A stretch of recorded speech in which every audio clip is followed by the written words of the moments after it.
Hi friends, இன்னைக்கு நம்ம கோவை சமையலில் அரசாணிக்காய் பொரியல் எப்படி பண்ணலாங்கிறத பார்க்கலாம். இதுக்கு இன்னொரு பேர் வந்து பரங்கிக்காய்னு சொல்லுவாங்க. வாங்க எப்படி பண்ணலாங்கிறத பார்க்கலாம். அதுக்கு கடாயை வச்சுட்டு எண்ணெய், கடுகு, கடலைப்பருப்பு, பெரிய வெங்காயம், பச்சை மிளகாய், கருவேப்பிலை எல்லாத்தையும் சேர்த்து நல்லா வந்து வணக்கி விட்டுக்கோங்க. இப்போ நம்ம கட் பண்ணி வச்சுருக்கக்கூடிய அரசாணிக்காய் வந்து உள்ள ஆட் பண்ணி நல்லா வந்து வணக்கி விட்டுக்கலாம். இப்போ தேவையான அளவு வந்து உப்பு வந்து சேர்த்துக்கங்க. அது கூட அரை ஸ்பூன் அளவுக்கு மஞ்சத்தூள், தேவைக்கு தகுந்த அப்படி வந்து மிளகாய்த்தூள் வந்து ஆட் பண்ணிக்கலாம். ஆட் பண்ணிவிட்டு நல்லா மிக்ஸ் பண்ணிவிட்டு 1.5 கிளாஸ் அளவுக்கு வந்து தண்ணி வந்து ஆட் பண்ணிக்கங்க.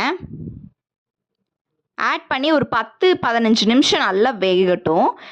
ஓப்பன் பண்ணி பாருங்கள். தண்ணி நல்லா சுண்டுனதுக்கு அப்புறமா துருவிய தேங்காய் வந்து உள்ளே போட்டு அப்புறமா அடுப்பு ஆஃப் பண்ணிக்கலாம்.